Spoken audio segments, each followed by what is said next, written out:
வணக்கம். நான் டாக்டர் ராமநாதன் அர்ச்சனார். இன்றைக்கு 2025 ஆண்டு அக்டோபர் மாதம் 14ஆம் தேதி ஒரு முக்கியமான ஒரு வீடியோ உண்டு. இது எது தொடர்பானதுன்னு சொன்னால் என்னுடைய அண்மைய முகப்புத்தக லைவ் தொடர்பானது. அதே நேரம் எங்களுக்கும் ப்ரொஃபஷனலா இருக்க தெரியும், பட் நாங்கள் கேஷுவலா இருக்கிறது தான் விரும்புகிறோம். ப்ரொஃபஷனலா இருக்கணும்னு நான் விரும்புறேல. ஏனென்றால் நான் சாதாரண மக்களின் வாக்குகளால வந்து பாராளுமன்ற உறுப்பினர் ஆகவே நான் ஒரு ப்ரொஃபஷனல் ஆக இருக்க விரும்பவில்லை. சாதாரண மக்களுடைய பிரதிநிதியாகத்தான் நான் எப்பவுமே இருக்க விரும்புறேன். சோ இந்த பதிவு யாருக்கானது என்று நீங்க கேட்டீங்கன்னு சொன்னால் எங்களுடைய சமூக ஊடக போராளிகளுக்கு தான் இந்த பதிவு. எஸ், இது எது தொடர்பான என்றால் அண்மைய தினங்களை நீங்கள் பார்த்தீங்கன்னா தெரியும், இந்த சமூக ஊடகங்கள்ல இருந்து அடிபடுறதுன்றது சரியான முக்கியமான விஷயம். இப்ப நாங்கள் சில நேரங்கள்ல அதை ஏற்றுக்கொள்றோம். என்றால் ஓகே, சோசியல் மீடியாவை நாங்கள் விட்டுருவோம், சோசியல் மீடியாவில் குளறிட்டு இருக்கட்டும், சோசியல் மீடியாவில் ஷேர் பண்றதை பற்றி ஒரி பண்ண தேவையில்லை. ஓகே, ஃபேஸ்புக்ல என்ன வேணுமென்றாலுமே யாரும் போடட்டும், பிரச்சனை இல்லை. யூடியூப்ல என்ன வேணுமென்றாலும் போடட்டும், நாங்கள் பிரச்சனை இல்லைன்னு சொல்லி நாங்கள் பெரும்பாலும் அந்த என்னன்னு சொல்றது, அந்த சமூக ஊடகம்ன்றதை பார்த்து பயப்படுறதுதான் வழக்கம். சோ உங்களுக்கு வந்து சில நேரங்கள்ல பார்ப்போம், டாக்டர் வந்து சில நேரங்கள்ல பாராளுமன்ற விடயங்களை வந்து சமூக ஊடகங்கள்ல வெளிப்படையாக சொல்லுகிறார், அல்லது டாக்டருக்கு தொடர்பாக எதிர்மறை கருத்துக்களை சொல்பவர்களுக்கு வந்து டாக்டர் வந்து சில நேரங்கள்ல நேரடியாகவே சமூக நேரலைகள்ல பேசுறார், வாடா அடிபடுவோம் என்று கேட்கிறார். அவைகள் ஒரு வைத்தியர், ஒரு பாராளுமன்ற உறுப்பினர், மக்களுடைய பிரதிநிதி. சோ இவர் இப்படி கதைக்கிறன்றது வன்முறையை தூண்டுறது மாதிரி இருக்குது என்றெல்லாம் கொஞ்சம் வயது முதிர்ந்த பக்குவம் அடைந்த என்னுடைய ஆதரவாளர்கள் கனவேர் வந்து எனக்கு சொல்லி கொண்டிருக்கணும். சோ நான் அதுல உங்களுக்கு ஒரு கௌசல்யாக்கு அனுப்பப்பட்டு எனக்கு அந்த ரெக்கார்டிங் வந்திருந்தேன். நான் அதை பார்க்கல. கௌசல்யாக்கு அனுப்பப்பட்டு ஒரு ரெக்கார்டிங் வந்து நான் உங்களுக்கு போடுறேன். ஓகே, அந்த ரெக்கார்டிங் ஒரு தடவை நீங்கள் கேட்டு பார்க்கறது நல்லா. கேட்டு பார்த்தீங்கன்னா உங்களுக்கு தெரியும். 1 minute. ஸோ அந்த ரெக்கார்டிங்கை நான் உங்களுக்கு போடுறேன், ஒருக்கா கேளுங்க. ஓகே,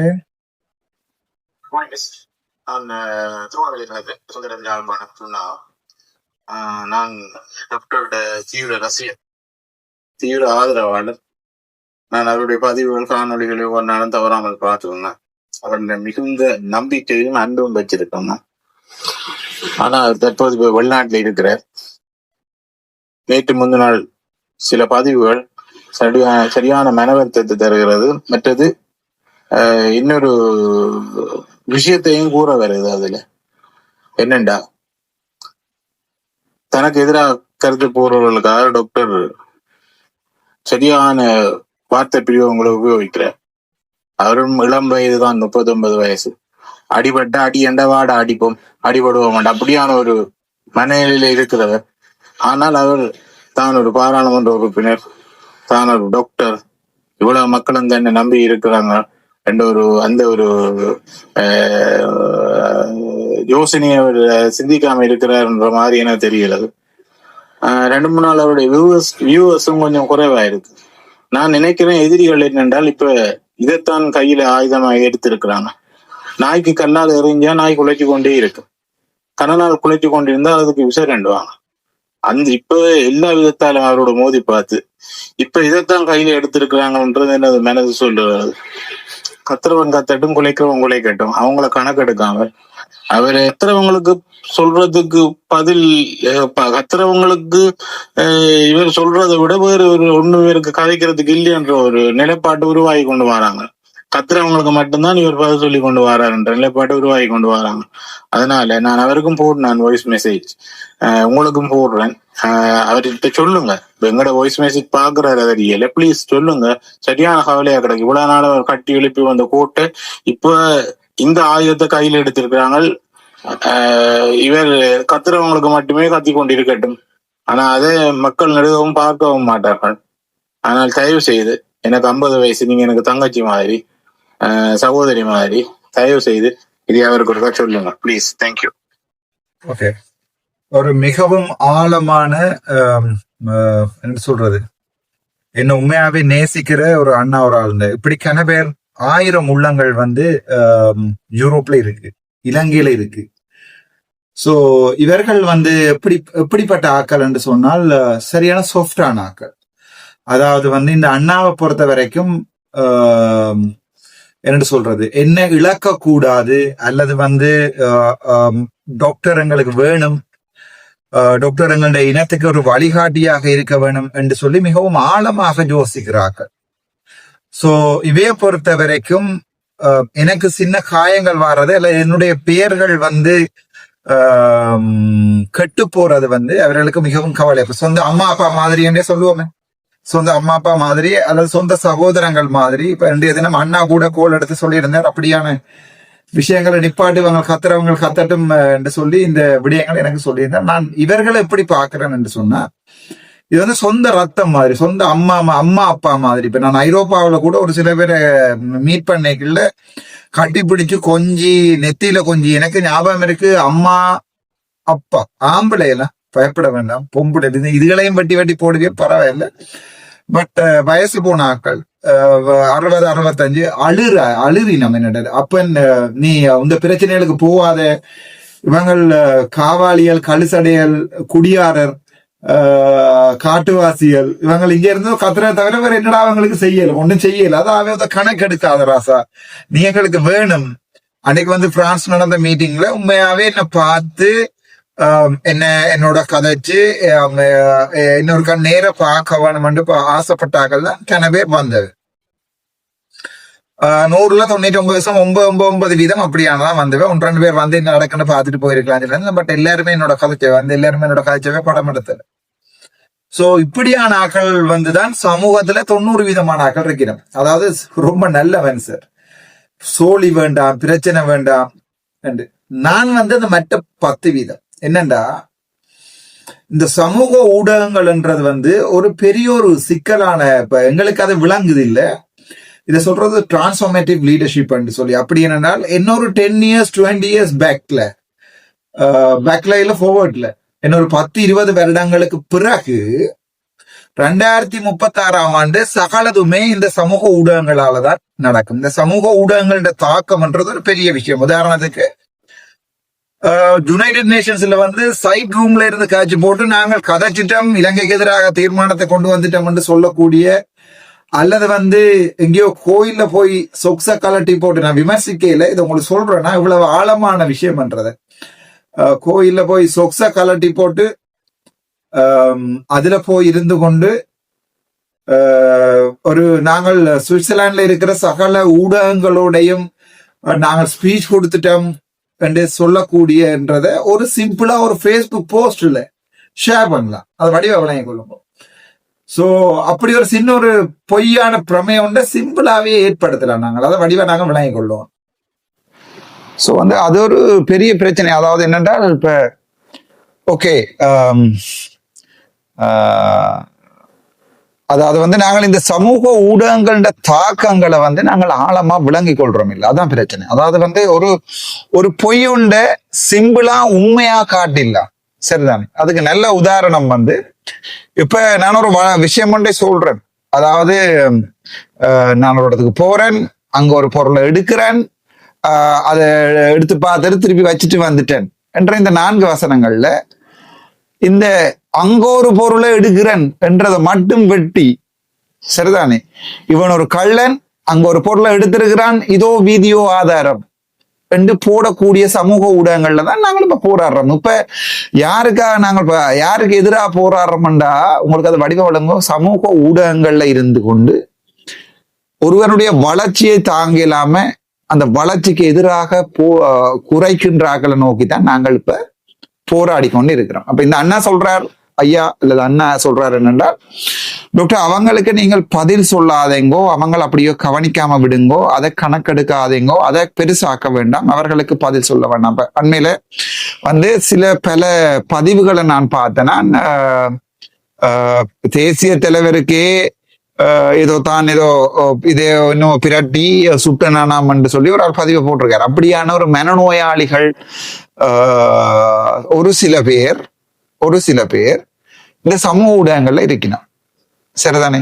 சோ நாங்க நினைக்கிறோம் என்னடா, ஓகே அவைய கடந்து போயிட்டா பிரச்சனை இல்லை. இப்ப இந்த அண்ணா மாதிரியான ஆக்கள் வந்து எங்களுடைய அம்மா அப்பா மாதிரி என்னடா பிரச்சனை வேண்டாம், குளறினாலும் பரவாயில்ல, நாங்க எங்கட பாட்டுல போயிடுவோம்ன்றதான் 90% ஆக்களுடைய இது. ஆனா எங்கண்ட இந்த சமூக ஊடகங்கள்ல இப்ப உதாரணத்துக்கு ஐரோப்பாவில வாழ்கிற ஒரு சில கழுதைகளுக்கான பதிவு, ஒரு சில காவாளிகளுக்கான பதிவு, ஒரு சில தக்கடிகளுக்கான பதிவுன்னு நான் ஒரு போடைக்குள்ள அந்த ஐரோப்பாவில ஒரு சில காவாளி தக்கடி எல்லாம் வட்டிடுவாங்க. எல்லாத்தையும் வட்டி எடுத்துட்டு ஐரோப்பாவில் வாழ்பவர்களுக்கான அந்த நடுத்துண்டு மட்டும் தான் அங்க இருக்கும், வேற ஒரு துண்டும் அங்க இருக்காது. ஐரோப்பாவில் வாழ்பவருக்கான பார்த்தா ஒரு சில காவாளிகளுக்கான குரங்குகளுக்கான பதிவுன்றதை எல்லாத்தையும் வட்டி எடுத்துருவாங்க. ஏன்னா அவதான் அந்த ஆக்கள் வடிவா விளங்கி கொடுங்க, அவதான் அந்த ஆக்கள் அதை வெட்டி எடுத்துருக்கணும். சரிதான், அதை வெட்டி எடுத்துட்டு ஐரோப்பாவில் வாழ்பவர்களுக்கான பதிவு ரெண்டு போட்டு தான் இவங்க என்ன செய்வாங்கன்னு சொன்னா இந்த பதிவை போடுவாங்க. சோ அதை பார்க்கிற பொதுமக்களுக்கு என்ன டாக்டர் இப்படி சொல்லி இருக்கிறார், ஐரோப்பாவில் இருக்கிற முழு பேரும் அசைலம் அடிச்சு வந்தவர்கள்டா, இந்த துண்டில தான் வெட்டி போடுவாங்களா? ஐரோப்பாவில் இருக்கிறவர்கள் எல்லாம் உயிருக்கு பயந்து அசைலம் அடிச்சு வந்தவர்கள் என்று சொல்லி டாக்டர் சொல்லி போட்டார் என்று பொதுமக்கள் கூட சில நேரங்கள்ல என்ன டாக்டர் இப்படி சொல்றாரு, எங்களை கேவலமா கதைக்கிறார், நாங்க இங்க அசைலம் அடிக்கிறன்றது பிள்ளையா, உயிருக்கு பயப்படுறது பிள்ளையா, அல்லது வந்து நாங்கள் இங்க இருக்கிறார்கள் எங்களை அசைலக்காரர் என்று சொல்லி போட்டார் என்று. இப்ப நான் கூட ஜெனிவாவில் வந்து வாழோன் பண்ணச்சா ஒரு அரசியல் தஞ்சியம் தான் கேட்கலாம், வேற வழி இல்லை. நான் அப்படி கேட்க போறது இல்லை, நான் சொல்றேன் நான் உங்களுக்கு. சோ இது வந்து இப்ப என்னென்றால் அந்த இப்படியான ஒரு சமூக ஊடகத்துக்கு இப்ப உதாரணத்துக்கு நான் சில படங்களை போட்டேன் என் ஃபேஸ்புக்ல, நீங்க பார்த்திருப்பீங்க. இந்த வீடியோ வடிவா விளங்கிக் கொள்ளும். என்னென்னு சொன்னால் மஹிந்த ராஜபக்ச இப்படி காட்டிட்டு இருக்கிற மாதிரியும் அது பக்கத்துல நாடுறது இப்படி காட்டிட்டு இருக்கிற மாதிரியும் ஒரு படம் உண்டு. அதை ஒரு சில பேர் கோல் பண்ணி கேட்டவே இது உண்மையான படம் ஆண்டு. மஹிந்த ராஜபக்சவை கண்ணாலேயே பார்க்காதவன் நான், உண்மையான படம் ஆண்டு. அதுக்கு பிறகு பார்த்தா பாராளுமன்றத்துல இப்படி இவர் செல்ஃபி எடுக்கிறார், கௌரவ பாராளுமன்ற உறுப்பினர் நாமல் ராஜபக்ச செல்ஃபி எடுக்கிறார், நான் பின்னால வெள்ளை ஷர்ட்டும் அவர்கிட்ட சால்வையும் போட்டு கொண்டிக்கிற மாதிரி ஒரு போட்டோ. அது பிறகு காருக்கு பக்கத்துல நான் இருந்த போட்டோ எடுத்து அப்படியே ஃபுல்லா எடிட் பண்ணி போட்டிருக்காங்க. கௌசல்யாவை உடுப்பில்லாம கூட இந்த கேவலமா சித்தரிச்ச ஒரு சமூகம் தான். சரிதான், அப்படியான ஒரு தமிழ் சமூகம். வெள்ளக்காரன் அப்படி போட்டோ போட மாட்டான். நீங்க பாத்தீங்கன்னா தெரியும், நீங்க யூரோப்ல இருக்கிற நீங்க உங்களுக்கு தெரியும் இந்த லைஃப் ஸ்டைல் எவ்வளவு நல்ல, நீங்க நிம்மதியா இருக்கலாம். இந்த மாதிரி காப்பிலிகளுக்கு இடையில நீங்கள் வாழல, ஐரோப்பிய மக்களுக்கு இடையில வாழ்ந்து கொண்டிருக்கிறீர்கள். இந்த மாதிரி காப்பிலிகள் இருக்கிறபடியா தான் ஐரோப்பிய மக்கள் கூட இவர்களை வெளியால் அனுப்புவோம். இப்ப அண்மையில கூட யூகேல இவங்களை வெளியால் அனுப்புங்கடாப்பா, இவங்கள் தேவையில்லை எங்களுக்கு என்று சொல்லி போராட்டங்கள் ஆரம்பிக்க. இவங்களால இங்க சரியான கஷ்டமா இப்ப பிரான்ஸ்ல வந்து பார்த்தா சகல இனத்தவர்களும் வாழுகிறார்கள். ஏன் இலங்கையில மட்டும் ஒரு 3 இனத்தவர் மட்டும் வாழலான்றது எங்க பெரிய பிரச்சனையா இருக்கு. ஏனென்றால் இந்த காவாளிகள் தான். இப்ப அண்மையில நான் ஒரு பதிவை சொல்லியிருந்தேன், அதை எங்களோட தம்பி உமாகரன் ராசையா கூட அதை இவர்கள் எப்படியாவது இளம்படியலை எங்களுக்கு எதிராக திருப்பி விடுவோம், இளம்படியலை வந்து முழு பேரும் ஓட் போடாம பண்ணுவோம், அதாவது இளம்படியல் குடு அடிக்கிறாங்க. நான் இளம்படியலுடைய எதிர்காலத்தையும் அவர்களுக்கு விளங்கக்கூடிய வகையில அவர்கள் ஏற்றுக்கொள்ற வகையில கருத்துக்களை சொல்ல வேணும்னு விரும்புறேன். நான் சும்மா போய் இந்த நேரம் பார்த்து ஒரு வீடியோ எடுத்து தம்பி குடிக்காதேங்கோ, குடிக்கிறது உடம்பு கூடாது என்ன கேட்க மாட்டாங்க. அவங்களுக்கு இங்க வா, அது வந்து எந்த ஸ்டைல் எல்லாரும் சொல்லுவீங்கன்னா பேஷண்ட்ஸுக்கு அட்வைஸ் பண்ணிக்குள்ள ஓகே உப்பு போடாம சாப்பிடுங்க அட்வைஸ், சாப்பிடலாமா, பி பிராக்டிகல், என்ன சாப்பிடல. சோ நான் சொல்றது அம்மா உப்பை அளவா குறைச்சு தேவையான வரும் வரைக்கும் சாப்பிடுங்க. அப்படித்தான் இல்ல உப்பு போட்டுதான் சாப்பிட போறீங்கன்னா வடிவா உப்பை போட்டு சாப்பிடுங்க, ஆனா என்ன கொஞ்ச நாள்ல செத்துருவோங்கம்மா யோசிங்க. இப்படிதான் நான் சொல்றேன். நான் ஒரு டாக்டரா இருக்கேன், சும்மா வார இல்லாடையும் அடுத்த ஆள் உப்பு போட்டு சாப்பிட வேண்டாம் போங்கோ, அடுத்த ஆள் உப்பு போட்டு சாப்பிட வேண்டாம் போங்கோ, அப்படி எல்லாம் நான் ஒருபோதுமே ஒரு வைத்தியரா இருக்க அட்வைஸ் பண்ண. நான் சொல்றேன் அம்மா உப்பு போட்டு சாப்பிட்டா என்ன பிரச்சனை வரும், உங்களோட ப்ரெஷர் கூடும், உப்போட சேர்ந்து தண்ணி நிற்கும். ஸோ உப்பு எங்க நிக்கிற சோடியம் எங்க நிற்குதோ அங்கோட என்னோட H2O வந்து போய் மொலிக்யூல் போய் நிற்கும். ஸோ உப்பு போட்டு சாப்பிட அதை அப்சர்வ் பண்ணப்பட்டு சோடியத்தின் அளவு உடம்புல கூடும். ஸோ அங்க எங்களோட பிளட் ப்ரெஷர் கூடும். ஸோ அதை விட வேற பிரச்சனைகள் வரும். அவை உப்பை கொஞ்சம் குறையும் கூட. எங்களோட சிவன் சார் கூட சொல்லுவார், that's not practical at all. உப்பு இல்லாம சாப்பிட்றது நாட் ப்ராக்டிகல். சீனி இல்லாம சாப்பிட்றது சொல்லக்கூடாது என்னது சீனி சாப்பாடை குறையும் கொண்டு அப்படி அனுப்பிவிடக்கூடாது. சீனி சாப்பாடு என்னென்னத்துல இருக்கு, அதை எப்படி குறைக்கணும் அட்வைஸ் பண்றதா ஒரு டாக்டர்கிட்ட வேலை. சோ இந்த இளம்படியல் வந்து நான் வந்து இதுல இருக்கேங்கல்ல ஜெயில இருக்கேங்கல்ல கிட்டத்தட்ட 14, 15, 16 வயசு இளம்படியல் அம்மா மேல கொலை செஞ்சு அப்படி எல்லாம் இருக்கிறாங்க கோர்ட்ஸ்ல. இந்த சம்பந்தப்பட்ட சட்டத்தரணி உமாகரன் ராசையா இந்த ஓட்டை உடைக்கோன் பண்றதுக்காக யாழ்ப்பாணத்து இளம்படியல் முழுக்க தண்ணி அடிக்கிறாங்க.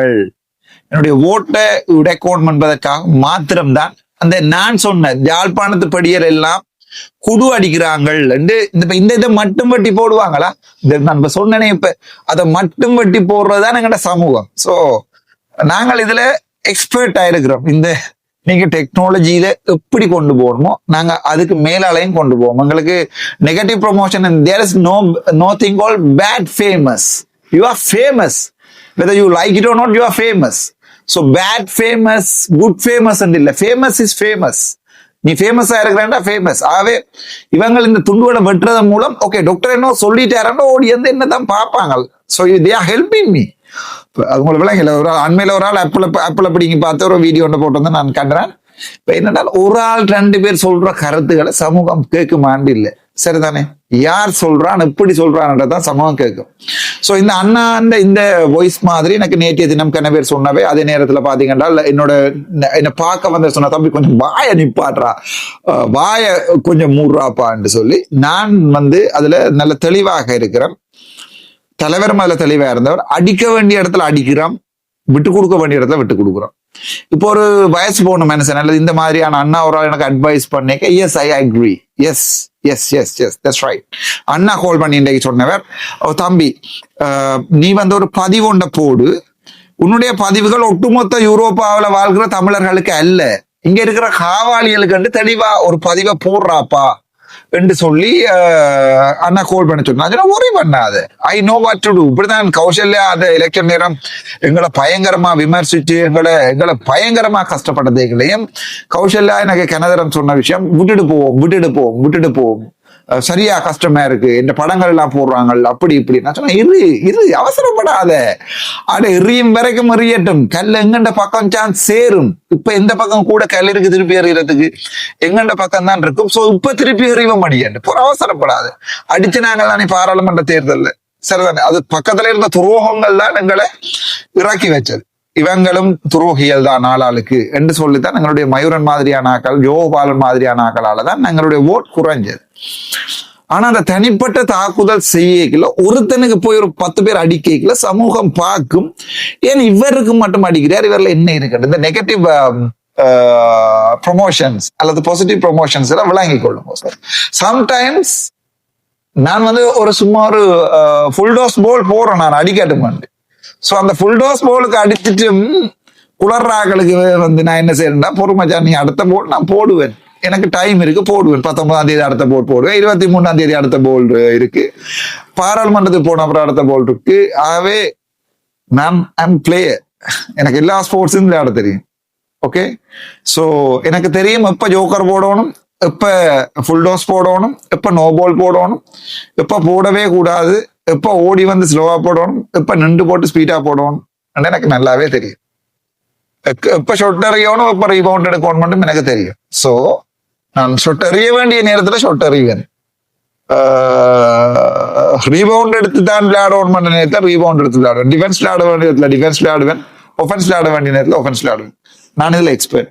சோ நான் ஃபுல் டோஸ் போல் ஒன்று போட்டு கொடுக்குறேன்டா நீங்கள் அதை சந்தோஷப்பட்டுக்கணுங்க. அவன் ஏதோ பேர்பஸோட தான் இந்த ஃபுல் டோஸ் போல போடுறாங்க, அது உங்களுக்கு விளங்கும்.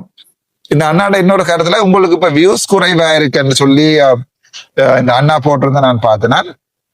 என்னென்றால் என்னுடைய யூடியூப்ல வளமையாக 8K என்னென்றால் இது ஒரு நோம், இதை விளங்கி கொள்ளுங்க. 40,000 say for an example 100,000 followers இருந்தா யாருக்காவது 30,000 தான் வியூ பண்ணுவீங்க. ஓகே, சோ இந்த 40,000 ஃபாலோவர்ஸ் அது நோம். 100 பேரும் ஃபாலோவர்ஸா இருந்தாலும் 40% மக்கள் தான் இந்த வீடியோவை பார்க்கணும். எந்த யூடியூப் வந்து 40,000 ஃபாலோவர்ஸ்ல உள்ள வீடியோ வளமையாக எனக்கு வர்றது 6-7-8K தான் ஓடுறது. இப்ப 44,000 கேஸும் ஓடி இருக்கு என்னுடைய லைவ். சோ அதை விளக்கி கொள்ளுங்கோ. நாங்க இதுல எல்லாம் எக்ஸ்பர்ட் உள்ள போய் படிச்சுதான் இருக்கோம். சோ இந்த சோசியல் மீடியா சில பேருக்கு ஃபுல் டோஸ், சில பேருக்கு நோபோல், சில பேருக்கு ஜோக்கர், இதெல்லாம் நாங்கள் பிளான் பண்ணப்பட்டு செய்யற வேலை தான். சில நேரம் டொப்பிக் கொண்டு கொடுத்து விடுறது குளரட்டும் என்று. அந்த ஒரு சில டொப்பிக்குகள் தான் குளரைக்குள்ள தான் சனம் என்ன மறக்காது. நான் இது பர்பஸ்ஃபுல்லா தான் செய்யறேன்னா சில நேரங்கள்ல. சோ வெளிப்படையா நான் வெளிப்படையான ஒரு பாராளுமன்ற உறுப்பினர். சோ உங்களுக்கு வெளிப்படையா சொல்றேன், நான் சில நேரத்துல சில போல் பேர்டு மண்டு ஃபுல் டோஸ் போடுறேன்னா அடிக்கட்டு மண்டு. அந்த ஃபுல் டோஸ் போர்டுகள்ல ஒன்றுதான் இந்த ஐரோப்பாவில் இருக்கிறவங்க அடிபடுவோம்ன்றது. யாரோடையும் போய் அடிபடவும் பண்ண தேவை எனக்கும் இல்லை. இவன் நேரம் வந்தாலும் நான் அடிபட போறதும் இல்லை. அன்லஸ் அதர்வைஸ் என்ற உயிருக்கு ஆபத்துன்றதை மட்டும்தான். சோ அடிபடுறதுக்கு பாராளுமன்றத்துல வந்து நிக்கிறேன் இல்லை. ஆனா வீரம்ன்றதே பரம்பரையிலேயே இருக்கு. அது இன்றைக்கு நேற்றைக்கு இல்லை, அது பரம்பரையிலேயே இருக்கு. அதுங்களோட இனத்துல இருக்கிறது ஒன்று. சோ நான் அந்த முகப்புத்தகங்கள்லையும் டிக்டாக்லையும் வந்து பின்னுக்கு நின்று குளர்ற ஒரு ஆள் அல்ல. அதை வடிவா விலகி கொள்ளும். எனக்கு எதையுமே ஃபேஸ் பண்ணிடுறேன். சாயிரம் நாளைக்கு கூட நான் ஃபேஸ் பண்ண. சில பேர் எனக்கு அதுக்கும் போல் பண்ணி நான் சாப்பிட்றேன் சொல்லாத இடம் எங்களுக்கு வலிக்குது கவலையா இருக்குன்னு சொல்லி நான் அதை இல்லை, இதையுமே ஃபேஸ் பண்றது தயாரா இருக்கேன். ஏன்னு சொன்னா இந்த 40 years வரைக்கும் ஐ என்ஜாய் மை லைஃப்.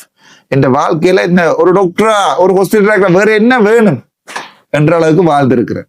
இப்ப போராட்டம் சமூக ஊடகங்கள்ல போராட்டம், சமூக ஊடகங்கள்ல அடிபாடு. சோ சமூக ஊடகங்கள்ல சில நேரம் ஃபுல் டோஸ் போல் நான் போடுற பதிவுகள் எதுவுமே சாதாரண மக்களை பாதிக்காது. என்ன அவனுக்கு தெரியும் தங்களை பற்றி அவன் கதைக்கல இந்த குளர்றாக்களை தான், சில பிச்சு பிச்சு பிச்சு பபாக்களுக்கு தான் அவன் வீடியோ போடுறான் என்றது எல்லாருக்குமே தெரியும்.